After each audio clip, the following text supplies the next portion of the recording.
জি 24 ঘন্টায় বাংলা এট 5 নিয়ে আমি সব্যসাচী আপনাদের সঙ্গে। ডেটিং অ্যাপ খুব একটা নতুন কথা নয়, বেশ কয়েক বছর ধরে ডেটিং অ্যাপের সাথে আমরা অনেকেই অভ্যস্ত। কিন্তু শুরু তো এখন যা হয়ে যাচ্ছে, এখন যা দিনের শেষে হয়ে যাচ্ছে সেটা হচ্ছে ডেটিং অ্যাপের মাধ্যমে হানি ট্র্যাপ।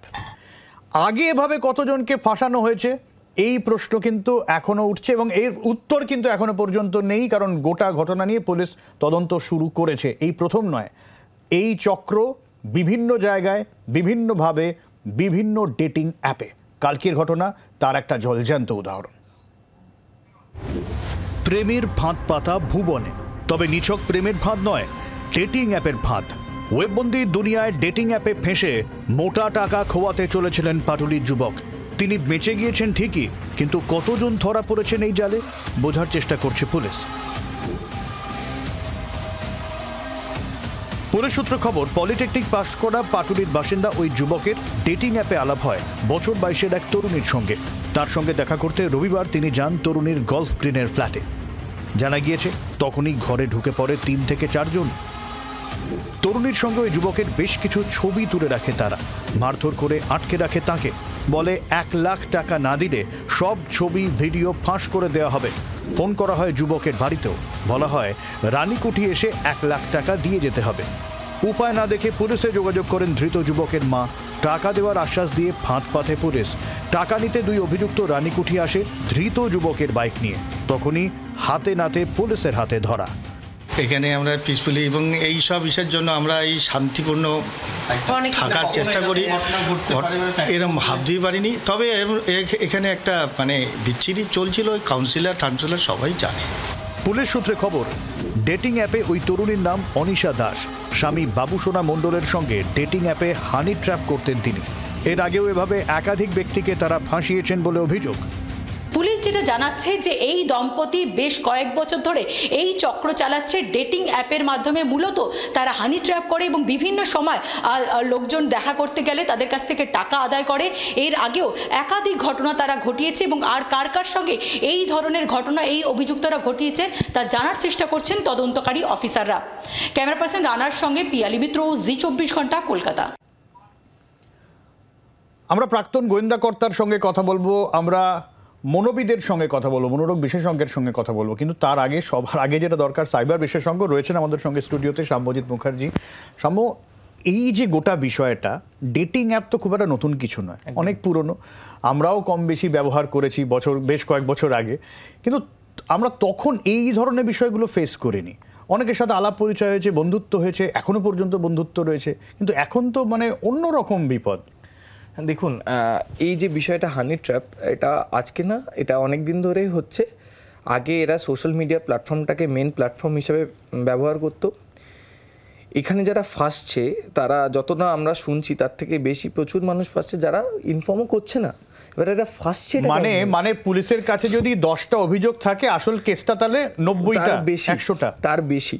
প্রতিদিন এই হানি ট্র্যাপের পার্সেন্টেজ যদি সাইবার ক্রাইমের সব কিছু ক্রাইম যদি তুলনা করা যায়, ব্যাংক ফ্রডের পর এই হানি ট্র্যাপ হচ্ছে ইনকাম করার সবচেয়ে প্রধান, একদম ইনকামের মেন রাস্তা বলতে গেলে এই সাইবার ফ্রড যারা করে। এবং এই গ্যাংটা কিন্তু আজকের না, ইনভেস্টিগেশন করে দেখা গেছে এটা ভরতপুর গ্যাং। এই ভরতপুর গ্যাং থেকে এটা অপারেট হয়। এবং এই কিন্তু ইনিশিয়ালি পাটুলিদা থেকে তো মনে হলো একটা বিচ্ছিন্নভাবে এরা তো একটা জায়গায় অপারেট করেন। দিস ইজ ডিজিটাল ফিল্ড, এখানে নট রিকোয়ার্ড। এটা প্রথম শুরু, এটা অপারেশনটা প্রথম হেড করে কিন্তু এটা কিন্তু ভরতপুর থেকে। আচ্ছা, আর লাস্ট যতগুলো কেসেস দেখা গেছে যেগুলো বিগ শট হিসাবে কাজ করেছে, মানুষ মারা পর্যন্ত দেখা গেছে, প্রচুর মানুষ আছে এর ভয়ে সুইসাইড করেছে। স্বাভাবিক, সম্মানহানির জায়গায় চলে গেলে যেভাবে মেকানিজমটা করে, এরকম আমি প্রচুর কেসেস ইনভেস্টিগেট করে দেখেছি। যতগুলো মানুষ ফেসেছেন তাদের প্রত্যেকের সোশ্যাল মিডিয়া প্ল্যাটফর্ম, আজকের এটা নয় ডেকেছে, এর আগে যারা ফেসেছেন প্রত্যেকে ফেসবুক, কারণ ওই সংখ্যাটাই বেশি। সেখানে প্রত্যেকের মানুষের ফেসবুকের প্রোফাইলটা ওপেন এবং তারা খুব এক্সপোজ, কি বলবো, শুধু আমি আমার বাড়ির ফেসবুক ওপেন না, ডেফিনেটলি অনেকে এটা করে, এটাই ভয়ের জায়গা। তারা তো রাস্তা খুঁজে, দেখুন আমার প্রোফাইল খুব এক্সপোজড, খুব স্বাভাবিক। স্বাভাবিক, আমি বলছি কোথা থেকে হয়, আপনাকে কেন ভয়টা দেখাবে, কোথায় আপনার ভয় পাওয়ার জায়গাটা কোথায়? আমি যদি বাড়ির কারোর সাথে ঘুরতে গিয়ে আচ্ছা, আমি ভয় দেখানোর জায়গাটা একটু পরে আসবো, আমরা বিরতি নিতেই হচ্ছে। আমি তার আগে জানিয়ে দিই আমাদের সঙ্গে প্রাক্তন গোয়েন্দা কর্তা বিবেকানন্দ চক্রবর্তী রয়েছেন, থাকবেন মনোরোগ বিশেষজ্ঞ ডাক্তার সুবীর হাজরা চৌধুরী। একটা ছোট্ট বিরতির পর ফিরে আসছি, তারপর ভয়ের জায়গা কোনখানে আর এই ভয় থেকে এড়িয়ে থাকবেন কিভাবে, ফিরবো বিরতির পর, সঙ্গে থাকুন।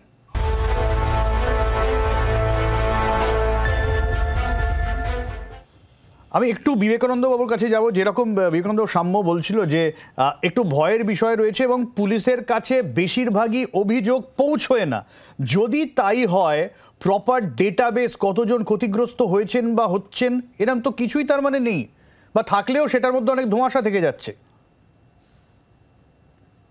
হ্যাঁ, এটা তো অবশ্যই আপনার কি বলে একটা ধোঁয়াশা তো থাকছেই। সব থেকে বড় জিনিসটা হচ্ছে কি, কিন্তু একটা ডেটাবেস তৈরি করা, এই রকম ভাবে ঘটনাগুলো যদি এখন পুলিশের সামনে না আসে তাহলে তো ডেটাবেস তৈরি করা সম্ভব নয়। এবং সামাজিক ভয়, সামাজিক লজ্জা, এইসব কারণে অনেকেই পুলিশের সামনে যেতে চান না এবং পুলিশের কাছে কোনো রিপোর্ট করতে চান না, ঠিক আছে। আর যেই সুযোগটাই আজকে এই প্রতারকরা নিচ্ছে আর কি, এবং সেই জায়গাটায় দাঁড়িয়ে আমারও আপনাদের মতন সবার কাছে এই অনুরোধটাই থাকবে যে আপনারা একটু সজাগ হন এবং যদি সেরকম কিছু বোঝেন তাহলে সমস্ত কিছু ভয় ছেড়ে আপনারা পুলিশের সামনে যান, পুলিশকে ব্যাপারটা জানান। তাহলে আপনি যেরকম ফেসেছেন তার মতন আপনার মতন আগে কেউ যাতে না ফাঁসে সেই ব্যাপারটা পুলিশ অবশ্যই দেখবে এবং পুলিশের তৎপরতায় সেই ব্যাপারগুলো বন্ধ হবে। আমি এই জায়গা থেকে আমি আসবো বিবেকানন্দবাবু, আপনার কাছে আসবো। আমি একটু ডাক্তার চৌধুরীর কাছে খুব সংক্ষেপে জানতে চাইবো একটা বিষয়।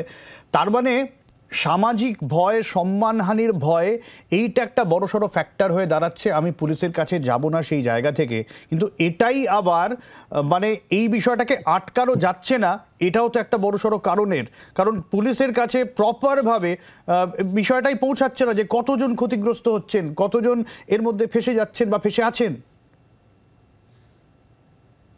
এটা কিন্তু বহুদিন আগে থেকে শুরু হয়েছে। আমার তো মনে হয় 20-25 বছর আগে। তখন ব্যাপারটা একটু অন্যরকম ছিল। তখন ব্যাপারটা কি ছিল, খবর কাগজে বিজ্ঞাপন দিত যে ডেটিং এর ব্যবস্থা, হ্যাঁ, এবং এমন একটা বন্ধু হতে চান, বন্ধুত্ব পাতাতে চান, এইভাবে ছোট ছোট অ্যাড দিত।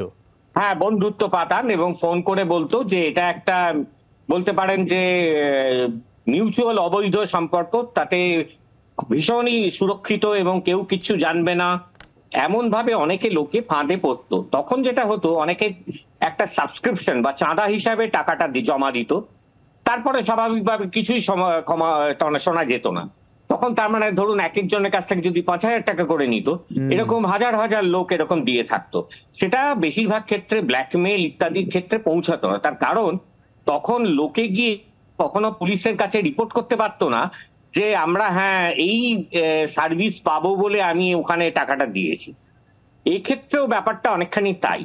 এক্ষেত্রে হয়তো ব্ল্যাকমেল পর্যন্ত খুব বেশি পৌঁছাচ্ছে না, তার কারণ টাকার অ্যামাউন্টটা সুযোগ বুঝে কম নেওয়া হচ্ছে এবং সেখানেই ব্যাপারটা নিষ্পত্তি হয়ে যাচ্ছে এবং রোল করতে থাকছে, নিত্য নতুন লোক আসছে। আসল ব্যাপারটা হলো যে এরা এত সুন্দরভাবে কথা বলতে পারে, এই অ্যাপসের পরে যখন ডাইরেক্ট কন্ট্যাক্ট করে, এটা হোয়াটসঅ্যাপ ভিডিও কলেও করে অনেক সময়, যে এই সুন্দরভাবে কথা বলে লোককে বোঝাতে পারে এটা একদম সুরক্ষিত, এটা তোমার আর আমার মাঝখানে কেউ জানবে না, হ্যাঁ, তোমার পরিবার জানবে না, আমার পরিবার জানবে না, এবং ব্ল্যাকমেলের তো কোনো প্রশ্নই নেই। তখন সে বুঝতে পারে না। বেশিরভাগ ফ্রড কিন্তু এরকম ভাবেই হয়। একদম। আমি এই জায়গা থেকে আসবো ডাক্তার চৌধুরী, আমাকে একটা সময় বিরতির পরে এই জায়গাটায় ফিরে আসবো যে এই সুন্দর কথায় যখন আমরা পা দিয়ে দিচ্ছি তার ফাঁদে, তখনই কিন্তু বিপদ কোন জায়গায়। সাম্যর কাছেও আসবো, বিবেকানন্দবাবু এবং ডক্টর চৌধুরীর কাছে আসবো। একটা ছোট্ট বিরতির পরে ফিরে আসছি, সঙ্গে থাকুন।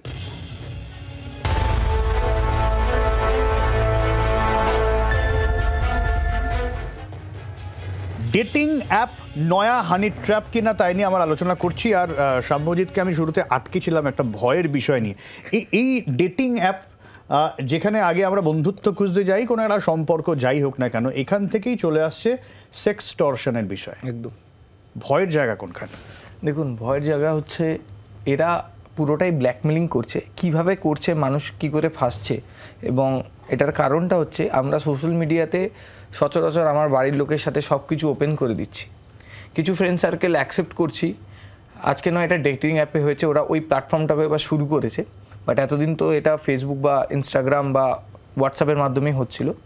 এরা ওই প্রোফাইলে গিয়ে আগে প্রথমে আমার বাবাকে, মাকে, আমার ক্লোজ যারা আছে সেটা ওই সোশ্যাল ইঞ্জিনিয়ারিং করে বা ওখানে প্রোফাইলে সার্চ করে সেটা একটা ডেটা তৈরি করছে আমার এগেনস্টে।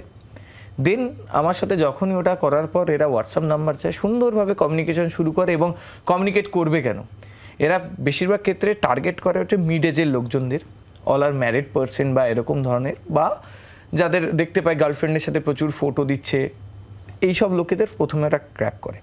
এবার করার পর যে গার্লফ্রেন্ডের সাথে ফটো দিচ্ছে তাদের না, গার্লফ্রেন্ডকে পাঠিয়ে দেবে ছবিটা, আচ্ছা আচ্ছা, তুমি অন্য একজনের সাথে, সবটাই হচ্ছে আপনাকে ভয় দেখিয়ে কতটা ইনকাম করা যায়, লাস্টে সেই মানিটারি। বাট এটা আসছি, যে মুহূর্তে আমি মেসেজ করছি ওরা সাথে সাথে আমার যে ইন্টারেস্টেড টপিক আমার প্রোফাইল ঘেটে বললো সেটা নিয়ে টপিকে শুরু করার পর টেক্সট করবে এবং তারপরে হোয়াটসঅ্যাপ নাম্বার চাইবে, তারপরে বলছি can you talk over video call and all. বেশিক্ষণ লাগবে না, 3 থেকে 4 মিনিট অথবা 1 মিনিট 2 মিনিটের সাথে এদের কাজ শেষ করে দেয় ফটাফট। আচ্ছা, তার মানে এই ডেটিং অ্যাপে এই ধরনের বিষয়গুলো জানার একটা উপায় পাওয়া যাচ্ছে যে খুব ইজিলি অ্যাভেলেবেল যদি কেউ হয়ে যায় তাহলে বিষয়টা একটু সন্দেহ করার মতো। একদম। আচ্ছা, এবং মানুষ কি করছে অজান্তে, আমরা ফেসবুকে আমি চিনি না, friend circle, popularity, like, videos, view এইসব বাড়ানোর জন্য আননোন লোককে অ্যাকসেপ্ট করা শুরু করে, প্রোফাইলটা ওপেন করে রাখে। আমি জানি না আমার প্রোফাইল ওপেন, আমি না, ডেফিনেটলি এখানেই তো ওরা এই জায়গাটাকে ওরা হাতিয়ার করছে। যে মুহূর্তে আপনার যে ছবি রয়েছে, আপনি যাচ্ছেন কারোর সাথে ঘুরতে বা কিছু, সেটাকে আপনি আইডেন্টিফাই করছেন সোশ্যাল মিডিয়াতে, আপনি লোককে জানাচ্ছেন, মনে করছেন হ্যাঁ আমি গেছি ভালো জায়গায়, বাট এরা তো বুঝতে পারছে এই মানুষটা আপনার ক্লোজ, মানে আপনার মাধ্যমে ওই মানুষটার ডিটেলসও তাদের কাছে পৌঁছাচ্ছে। আর একটা ডিটেল হয় যেটা আমরা ব্রেকে আলোচনা করছিলাম, যে ওই যে আজকাল নতুন হয়েছে না যে অমুক একটা জায়গায় ক্লিক করুন 10 বছর পরে আপনি কেমন দেখতে হবে, ডেফিনেটলি হ্যাঁ সেই জায়গাগুলো পরে আপনি কি খাবেন, কত টাকা রোজগার হবে, একদম সেটা না, পুজোর আগে ওগুলো হয়, শাড়ি চ্যালেঞ্জ, সেলফি চ্যালেঞ্জ, মানুষ ওখানে এগুলো যেহেতু ফটোগুলো দরকার পড়ে, এখন মানুষের বেশিরভাগ মানুষ প্রোফাইল লক করে রাখে, ওরা এআই এ এডিট করার জন্য প্রপার মুখটা পায় না, এইসব চ্যালেঞ্জেসগুলো দিয়ে দেয়, এটা থেকে দূরে থাকাই ভালো। একদম অলওয়েজ। আমি এই জায়গা থেকে ডক্টর চৌধুরীর কাছে একটা বিষয় জানতে চাইবো। ডক্টর চৌধুরী, এই ডেটিং অ্যাপের কথা যদি আমি পার্টিকুলার বলি, একটা সময় আমি অন্তত সামজিৎ ভুল করে থাকলে আমাকে ধরিয়ে দেবে, আমি যদি 4-5 বছর আগেও বলি বেশ কিছু ডেটিং অ্যাপ সেটা ফ্রি ছিল, একদম কোনো রকম সাবস্ক্রিপশন ছিল না। এখন সম্ভবত প্রত্যেকটা ডেটিং অ্যাপই সাবস্ক্রাইব করতে হয়। ফলে ডক্টর চৌধুরী, কেউ পয়সা দিয়ে সাবস্ক্রাইব করছে মানে ধরে না যেতে পারে তার একটা সেই আর্জ থেকে করছে, ফলে মানে যারা উল্টো দিক থেকে তাকে ফাঁসানোর চেষ্টা করছে সেই আর্যের বিষয়টা মাথায় রেখেই বোধহয় তাকে আরো বেশি জালে জড়ানোর এই পরিকল্পনা করছে কি না। প্রথম কথা হলো যে বেশিরভাগ ভারতবর্ষের বেশিরভাগগুলো কিন্তু রেজিস্টার্ড ডেটিং অ্যাপ বা ডেটিং প্ল্যাটফর্মে হচ্ছে না। খুব সহজ, কাগজে অনেকগুলো বেরিয়েছিল, ধরুন একজন বয়স্ক ডাক্তার, সে এই সেক্সটর্শন র্যাকেটে করেছিল, তাকে একজন ফোন করেছিল, হোয়াটসঅ্যাপ ভিডিও কল করেছিল। এবার তখন আমার আশ্চর্য লাগলো, ঠিক আছে হোয়াটসঅ্যাপ ভিডিও কল সে ওখানে করে থাকতে পারে, এবং প্রথমে হোয়াটসঅ্যাপ ভিডিও কল করে তার সাথে আলাপ করেছিল, তারপরে সেই মেয়েটি ওদিক থেকে তার নিউড ভিডিও কল করেছিল। আমার তখন মানে চিন্তা হয়েছিল যে তাহলে কি এমন ইনক্রিমিনেটিং পেলো যে তাকে ব্ল্যাকমেইল করা গেল। ঘটনা হলো দিকে যিনি আছেন সে ভদ্রলোক তাকে এমন সুন্দরভাবে কথা বলে ব্যাপারটা করেছিল, সেও তখন তার নিউড মানে ইন্টারাকশন ভিডিও কলে করেছিল, তখন সেটা সে রেকর্ড করেছিল। অর্থাৎ এটা যে খুব হাই কোনো টেকনোলজি ব্যবহার করছে তা কিন্তু নয় না। কিন্তু ডক্টর চৌধুরী, এটা তো ফ্যাক্ট, আমার ওই ধরনের একান্ত ব্যক্তিগত মুহূর্তের ছবি যদি কেউ বলে ভাইরাল করে দেবো, এ তো আমার মানে সম্মানের একেবারে 12:30 বেজে যাবে। এই মানসিকতা থেকে আমি তো তখন মানে কি করব বুঝতে পারি, তো কনফিউজিং জায়গা না, সেটা তো মারাত্মক বিষয়। এ তো ভয় পাওয়া মিডিয়া কখনোই কোনো অচেনা লোকের সাথে করা উচিত নয় ইন্টারঅ্যাকশন। এবং এই যে ফ্রড গুলো, খুব একটা ইন্টারেস্টিং তথ্য, এই ফ্রড গুলো যে মানে যে চক্রটা, সেটা কিন্তু বিরাট বড়, সবাই জানে, ঝাড়খণ্ডে একটা আছে, সবাই জানে, কিন্তু অনেক সময় যে টেলিফোন নাম্বার ইউজ করে সেখানকার নয়। আমি রিসেন্টলি এরকম একখানা ফ্রড পেয়েছিলাম, একজন বলছে আমি পুলিশ থেকে ফোন করছি, যার টেলিফোন নাম্বারটা ছিল পোল্যান্ডে। আচ্ছা, পোল্যান্ডের ফোন নাম্বার থেকে সে করেছিল এবং তার ভাষাটা হলো হরিয়ানবি। আচ্ছা, সুতরাং পুরো ব্যাপারটা একটা বড় র্যাকেট আর কি। আমি এই জায়গা থেকে আমি বিবেকানন্দর কাছে আসবো। আমি যে প্রশ্ন ডক্টর চৌধুরীকেও করলাম, যদি এই রকম পর্যায়ে যায় যে আমার ব্যক্তিগত ভিডিও আমি যে কারণে হোক শেয়ার করে ফেলেছি, এরপরে সে আমাকে বলছে মুক্তিপণ দাও, আমার তো সাধারণ মানুষ হিসাবে বলছি, সাধারণ মানুষ তো পুলিশের কাছে যেতেও চারবার ভাববে যে সেখানেও তো হাসাহাসি হতে পারে, সেখানেও যে লোকলজ্জার ভয় হতে পারে, পুলিশ যদি কিছু না করে, এই ধরনের মন মানসিকতা তার তৈরি হতে পারে।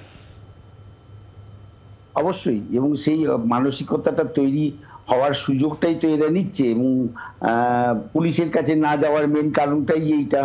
আজকে মনে করুন আমার 60-62 বছর বয়স হয়ে গেছে, আমি এরকম একটা ডেটিং অ্যাপ থেকে আজকে কারোর সঙ্গে যোগাযোগ করলাম, তারা আমাকে কিছু একটা অফার দিল, কিংবা যেটা এখন এই সৌম্যবাবু বলছিলেন এরকম কোন নুড ফটোর সঙ্গে অ্যাটাচ করে দিয়ে ভিডিও তৈরি করে পাঠানো শুরু করলো, এবং সেটা নিয়ে যদি আমি পুলিশের কাছে যাই, পুলিশও হাসাহাসি করবে প্রথমে, কিন্তু সেই লজ্জাটাকে ভেঙে কিন্তু পুলিশের কাছে গিয়ে সমস্ত ব্যাপারটাকে খুলে বলে এবং পুলিশের সঙ্গে কথা, কেন ইনিশিয়াল স্টেজে সব জায়গাতেই এটা হয়।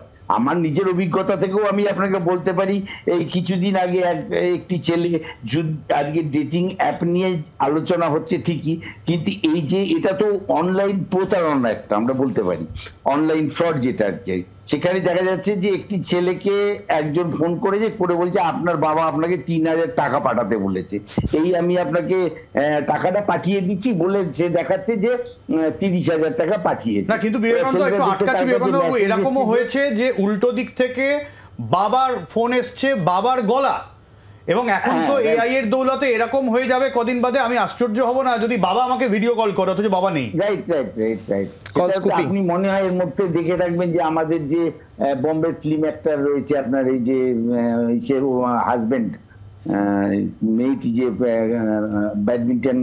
ব্যাডমিন্টনের ওর বাবা বিশ্ব চ্যাম্পিয়ন ছিলেন, যে দীপিকা পাড়ুকোন, হ্যাঁ, ওর হাজবেন্ড মাঝখানে একটা বিবৃতি দিয়েছিল যে এরকম কি বলে তার ছবি এরকম এআই তে করে নিয়ে আপনার প্রতারণা, এরকম তো মানে বলিউড সেলেবদের আকছার এরকম সহ্য করতে হয়েছে, মামলা মোকদ্দমা হয়েছে। হ্যাঁ রাইট।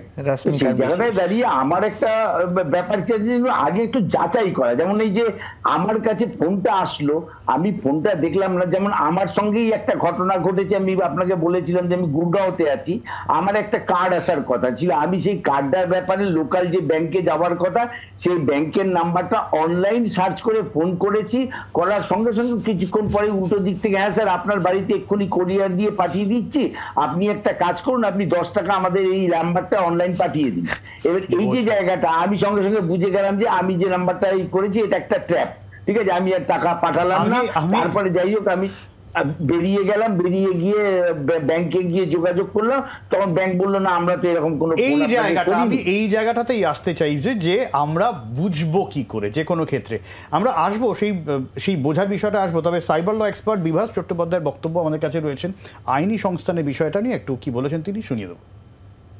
এখনকার সব প্রতারণাই সাইবার প্রতারণা, সুতরাং এটাও সাইবার প্রতারণা। দেখা যাচ্ছে যে ডেটিং অ্যাপ বা এই অ্যানোনিমাস যে প্ল্যাটফর্মগুলো, তাতে বন্ধুত্ব পাতানো, বারবার আমরা বলছি যে বিভিন্ন রেসপেক্টে আপনি যাকে অচেনা তার সঙ্গে বন্ধুত্ব করার আগে 10 বার ভাবুন, বা তার ডাকে সাড়া দেওয়ার আগে 10 বার ভাবুন। কিন্তু মানুষ তো এটা বুঝতে পারছে না যে এগুলো সবই ট্র্যাপ, অনলাইনে বেশিরভাগটাই ট্র্যাপ। গুগলে যা বলে তার সেই ডেটা চিরকাল মানে বেশিরভাগই ঠিকঠাক নয়, সেগুলো ভেরিফাইড ইনফরমেশান নয়। সাইবার ক্রাইমের সঙ্গে অর্গানাইজ ক্রাইমগুলো অ্যাড হয়েছে, তো এর সাথেও অর্গানাইজ ক্রাইম হয়েছে, সবাই মিলে একসাথে করছে, এবং এটা খুব ন্যাচারাল, এবং এই ক্রাইমই এখন আগামী দিনে ভরে যাচ্ছে এবং আরও ভরে যাবে। হ্যাঁ, বিভাসদা যা বললেন আরো ভরে যাবে, মানে এটা তো মানুষকে ভয় দেখানো হয়ে গেল যে আরো সাইবার ক্রাইম হবে। আমরা যত বেশি সোশ্যাল মিডিয়ার ওপর ডিপেন্ডেন্ট হয়েছি তত বেশি অপরাধের জালটাও আরো তো বেড়ে যাচ্ছে। একদম, উনি একদমই ভুল কথা বলেনি, কারণ মানুষ এখন তার দিনের যতগুলো সময় জেগে থাকেন তার বেশিরভাগ সময়টা সোশ্যাল মিডিয়ার ওপরই দেয়, এটা ট্রু, এবং তারাই সব থেকে বেশি ফাঁসছে, এটা মানতে হবে। যদি আমি না বুঝে একটা অচেনা মানুষকে খুব কাছের মনে করি, শুধু এই ট্র্যাপ না আরও অনেক ট্র্যাপেই আমি পড়বো, অনেক ট্র্যাপ, মানে শুধুমাত্র এটা ট্রানজ্যাকশন। আমি দেখুন না, উনি যেটা বলছিলেন যে ব্যাংকের কার্ড আসছে, তাহলে আমি ফোন করছি সেটাকেও আমার যাচাই না করে যদি আমি ফোন করে ফেলি, মানে এই টোল ফ্রি নাম্বারে, উনি বুঝতে পেরেছেন, উনি এখানে এক্সপিরিয়েন্স ছিলেন, তাই যেটা একটা প্রাপ্তবয়স্ক মানুষ যদি ফোন করে, সব জায়গাতে আমাদের চারিপাশটা মনে হবে যে আমাদের অ্যাটাক করার জন্য এখন দাঁড়িয়ে আছে, কারণ আমরা পুরোটাই ডিজিটাল প্ল্যাটফর্ম। আমি এই জায়গা থেকেই ডক্টর চৌধুরীর কাছে একটা প্রশ্ন করব। এই যে সাম্য বলছে চারদিক থেকে আমাদের আক্রমণ করার জন্য তৈরি আছে, কিন্তু ডক্টর চৌধুরী ভাবুন তো, একটা অদ্ভুত সময় আমরা রয়েছি। সোশ্যাল মিডিয়ার দৌলতে আমাদের বন্ধু বান্ধব কমছে, আমরা আড্ডা মারার, আমার ধারণা 10-15 মিনিট পর থেকে ফোন নিয়ে আমরা বসে যাই, অথচ ঘরে বসে আছি। এই অবস্থায় অচেনা মানুষের সঙ্গে আমরা একটু বন্ধুত্ব করতে চাই, আমরা এক্সপেক্ট করি সোশ্যাল মিডিয়া একটু কেউ কথা বলবে। ফেসবুকে অনেক পোস্ট আছে, আমার 5000 বন্ধু, আমার কেউ কথা বলার নেই, এরকম আক্ষেপ আসে। সেই জায়গা থেকে তো ডক্টর চৌধুরী, কেউ যদি কথা বলে, মানুষের তার প্রতি নির্ভরশীলতা, বিশ্বাস করে ফেলার প্রবণতা, এটা তো অস্বাভাবিক কি খুব একটা আজকালকার দিনে দাঁড়িয়ে? না দেখুন, একটা সোশ্যাল মিডিয়ার যেটা হয়েছে সেটা হলো অ্যাটেনশন সিকিং। আগেকার দিনে যে সবাই অ্যাটেনশন চায় অনেকে, কিন্তু এর মধ্যে 2-3% লোক একটা বিরাট অ্যাটেনশন চায়। এবং সোশ্যাল মিডিয়াতে বহু প্ল্যাটফর্মে এই যে অ্যাটেনশনটা আপনি চাইছেন, সেইটা আপনি বিক্রি করে কিছু পয়সা খুব কম হলেও রোজগার করতে পারেন। তাই না, আপনি সোশ্যাল মিডিয়া এখন বহু জায়গায় দেখবেন লোকে রিলস বানাচ্ছে, বিরাট ঝুঁকি নিয়ে রিলস বানাচ্ছে, রেলের সামনে কিছু ভয়াবহ জিনিস করছে। এই যে বিহেভিয়ারটা, এটা কিন্তু বাড়ছে এবং এটা একটা মারাত্মক আকার ধারণ করছে এবং লোকের মৃত্যু হচ্ছে এইটা করতে গিয়ে। আরেকটা জিনিস হলো সোশ্যাল মিডিয়া, এটা আমাকে অ্যাকচুয়ালি এটা একজন ক্রিমিনালি আমাকে বলেছিল, এই যে তথ্যগুলো ডার্ক ওয়েবে কিন্তু বিক্রি হয়। অর্থাৎ আমার কলকাতায় বা বিভিন্ন ভারতবর্ষে এই ধরনের লোক যাদের বোকা বানানো যায়, তার হয়তো একটা ডেটা ব্যাংক কেউ তৈরি করেছে, আগে কোনো একটা ফ্রড সেটা ব্যবহার করেছে, সেটা সে ডার্ক ওয়েবে বিক্রি করে দিল, বা আরেকটা লোকের ভিকটিম হয়ে হিসেবে চলে এলো। সুতরাং লোকের যেটা মুশকিল হলো, সোশ্যাল মিডিয়া কি জিনিস, ইন্টারনেট কি জিনিস সেটা না বুঝে তারা ভাবছে এটা খুব সুরক্ষিত, সেইটা একটা খুব মারাত্মক। আরেকটা জিনিস হলো যে ইন্টারনেট যারা চালায় তারা কিন্তু একটা বিরাট অংশ ডেটা তারা আমাদের কাছ থেকে নিয়ে রেখে দিচ্ছে, এবং এই ডেটাটা কি করে বার করতে হয়, তার মানে একটা ইন্ডিভিজুয়ালের ডেটা, একজন ব্যক্তির ডেটা, সেটা কিন্তু সোশ্যাল মিডিয়া এক্সপার্টরা পারে, তারাই এই ফ্রডটা করে। অর্থাৎ ধরুন এইরকম রাশিয়াতে গোষ্ঠী আছে, ভারতে গোষ্ঠী আছে, পাকিস্তানে গোষ্ঠী আছে, যারা ডার্ক ওয়েবে কোলাবোরেট করে আর যে কিভাবে এই ডেটা থেকে টাকা রোজগার করা যায়। হ্যাঁ, না কিন্তু এই জায়গা থেকে দেখুন, মানে আমরা যতই বলি এইরকম হচ্ছে, এরকম বাড়ছে, মানুষের প্রবণতা বাড়ছে, আমরা যদি তাদেরকে বলি যে এটা উচিত নয়, তা তো নয়, এটা বাড়ছে, আরও বাড়বে, আমরা সোশ্যাল মিডিয়ার ওপর আরও ডিপেন্ডেন্ট হব, মানে এটা আমরা যতই আলোচনা করে তর্ক করে ফাটিয়ে দিই, হবেই। ফলে আমাদের সেইটা বাদ রেখে হবেই ধরে নিয়ে আমরা আমাদের নিজেকে বাঁচাবো কিভাবে, আমার মনে হয় সেইটা বেশি গুরুত্বপূর্ণ। মানে আমি এই জায়গাটাতেই আসতে চাইবো, একটা ছোট্ট বিরতির পরে আমরা কিভাবে সতর্ক থাকবো, কিভাবে বাঁচবো সোশ্যাল মিডিয়া ব্যবহার করার পরেও, এই বিষয়টা আসবো একটা ছোট্ট বিরতির পর। সঙ্গে থাকবো।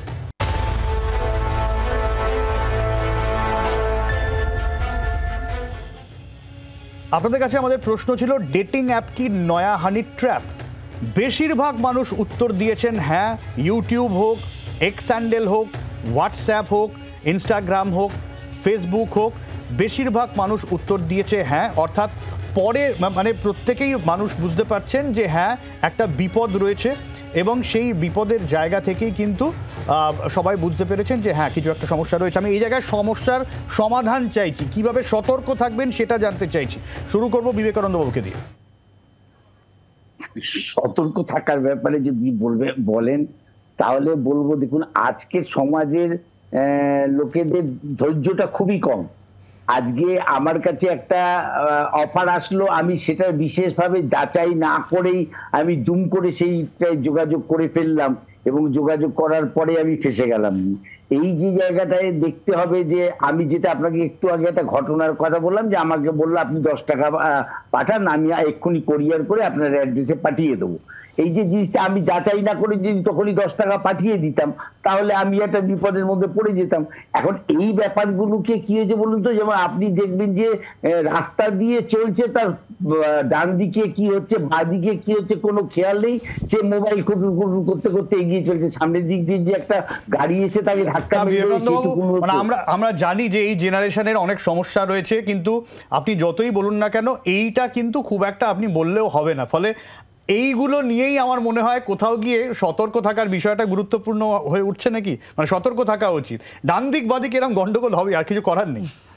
না না, সতর্ক তো থাকতেই হবে। আমি যে ডেটিং অ্যাপ থেকে আমার কাছে কল আসছে কিংবা আসছে, সেটা যদি আমি যাচাই না করে দুম করে সেখানে পয়সা দিয়ে যোগাযোগ করে নিলাম, তাহলে ন্যাচারালি আমি তো ফাঁসবই। এবং এবার ফাঁসার পরে যখন ফেসে গেছে আমি বুঝতে পারছি, তখন আমাকে তো কারোর থেকে সাহায্য নেওয়া উচিত, ঠিক আছে, এবং সেটা অবশ্যই পুলিশের সাহায্য নেওয়া উচিত। সেই জায়গাটায় না করে জিনিসটাকে লুকিয়ে রেখে দিয়ে আরো জিনিসটাকে বড় করে দেওয়া হচ্ছে। এবং অর্থাৎ আপনি বলতে চাইছেন যে পরিস্থিতি যদি এরকম হয়, ওই সম্মানের কি হবে, লোক জানাজানি, ওইটা পরে, আগে পুলিশের সাহায্য নেওয়া উচিত, তাহলে আপনি বাঁচবেন, আরো চারপাশের লোকও বাঁচবেন। আমি ডক্টর চৌধুরীর কাছে যাব। ডক্টর চৌধুরী, আমি জানি এই জেনারেশনের ওপরে একটা অভিযোগ রয়েছে, সোশ্যাল মিডিয়া নির্ভরতা নিয়ে অভিযোগ রয়েছে, কিন্তু এটা আলোচনা করে এরকম হয়তো কাটানো যাবে না। এর মধ্যে থেকে সলিউশনটা কি? এর মধ্যে থেকে সলিউশন হলো যে দেখুন, এক একটা সোশ্যাল মিডিয়া অ্যাপসে এক এক রকম সিস্টেম আছে। যেমন ধরুন এক্সে ভেরিফাইড টেলিফোন নাম্বার বলে একটা ব্যাপার আছে, এমনি ভেরিফিকেশন ছাড়াও, যেহেতু একটা সাবস্ক্রিপশন মডেল আছে, তার মানে আপনি পয়সা দিয়ে মেম্বার হতে পারেন, তাতে কিছু সুযোগ সুবিধা আছে। আপনি ফেসবুকেও কিন্তু খুব সহজে বা বিভিন্ন অ্যাপসে বুঝতে পারবেন যে এটা ফেক অ্যাকাউন্ট না জেনুইন অ্যাকাউন্ট। ফেক অ্যাকাউন্টে আপনি দেখবেন যে যার অ্যাকাউন্ট নামে আছে তাকে একদম প্রত্যক্ষভাবে চেনে সেরকম কোনো লোক নেই। ধরুন আপনার ফেসবুক অ্যাকাউন্ট আছে, সেখানে আপনার জন্মদিনে কেউ দিল হ্যাপি বার্থডে, কেমন আছিস। এবার যা ফেক অ্যাকাউন্ট হলে দেখবেন সেই অ্যাকাউন্টের মধ্যে সে ব্যক্তিগতভাবে চেনে সেরকম কোনো লোকই নেই। আচ্ছা, সেই রকম এই ব্যাপারটা বুঝতে হবে। আর একদম আমার ডক্টর চৌধুরী আটকাতে হচ্ছে, আমার সময় একদম খুব কম। এবং ডেটিং অ্যাপের ক্ষেত্রেও আমার যেটা মনে হয়েছে সম্মজিৎ, যে ওই চট জলদি নির্ভর করে ফেলা, ওই কেউ ফ্ল্যাটে চলে এসো ডাকলো, ঠিক আছে, অ্যাডভেঞ্চার আছে, কিন্তু ওটা না করাই আমার মনে হয় ভালো। আর একটা জিনিস সম্মজিৎ একটু শেয়ার করবো শুরুতেই, সলিউশন চাইবো। দুটো তুমি ইম্পর্টেন্ট নাম্বারের কথা বললে, সেটা একটু যদি সবাইকে জানাই। একদম, যদি আমি ফেসে যাই, প্রথম 3টে জিনিস আমি বলছি। ফার্স্ট, আমি যদি এই হানি ট্র্যাপে পড়ে যাই, একটা টাকাও দেবেন না, ইমিডিয়েটলি প্রোফাইলটাকে ব্লক করুন। যত পুলিশ থেকে কল আসবে, ইউটিউবে আপলোড করে দেবে বলবে, সব কিছু বলবে, একটা টাকাও ট্রানজাকশন করবে না, সাথে সাথে ব্লক করুন। যদি দ্বিধাবোধ হয় পুলিশের কাছে যেতে, তার উপায় রয়েছে দুটো। সেটা হচ্ছে, প্রথম, একটা অনলাইন পোর্টাল আছে যেখানে সাইবার ক্রাইমের রিপোর্ট করা যায়। সেই সেন্ট্রাল গভর্নমেন্টের সেই পোর্টাল হলো www.cybercrime.gov.in। এখানে গিয়ে আপনি অনলাইনে জিডি করতে পারবেন। আপনি যদি দ্বিধাবোধ হয় যে আমি পুলিশের সামনে গিয়ে কী করে বলবো, এটা স্বাভাবিক ব্যাপার, আপনি অনলাইনে জিডি করুন। সেখান থেকে আপনাকে বাই কলে কিভাবে কি করবেন তার হেল্প করে দেবে, এবং যদি থানায়ও আপনাকে যেতে হতে পারে, কোন থানায় যেতে হবে সেগুলো তাকে আপনাকে গাইড করে দেবে। এইটা হচ্ছে প্রথম। সেকেন্ড, যদি তখনই সেই মুহূর্তে আপনার সাথে ঘটে, আপনার তখন ওই পোর্টালে ঢুকে রিপোর্ট করার সময় নেই, কারণ আপনার সাথে প্রতারণাটা অনগোয়িং চলছে। একটা টোল ফ্রি নাম্বার আছে 1930। এই নাম্বারে যদি ইমিডিয়েট বেসিসে কল করেন, হেল্পলাইন নাম্বারে করলে তারা আপনাকে গাইড করে দেবে কি তৎক্ষণাৎ, মানে যেটা সবচেয়ে, মানে আমরা কার হেল্প নেব, মানুষ ব্যতিব্যস্ত হয়ে পড়ে বিভিন্ন জায়গায় কল করার কথা ভাবে, কিচ্ছু না, ওই নাম্বারে কল করুন, তারা গাইড করবেন, আপনি যে কোনো প্রতারণা থেকে বেঁচে যাবেন। সম্মজিৎ, আপনাকে থামাতেই হচ্ছে কারণ আমার সময় একদম শেষ। অনেক ধন্যবাদ বিবেকানন্দ বাবু, ডক্টর চৌধুরী এবং সম্মজিৎ। তবে সাবধানে সোশ্যাল মিডিয়া ব্যবহার করুন, কিন্তু সাবধানে বুঝে শুনে। আপাতত এই পর্যন্তই, সঙ্গে থাকুন জি 24 ঘন্টা।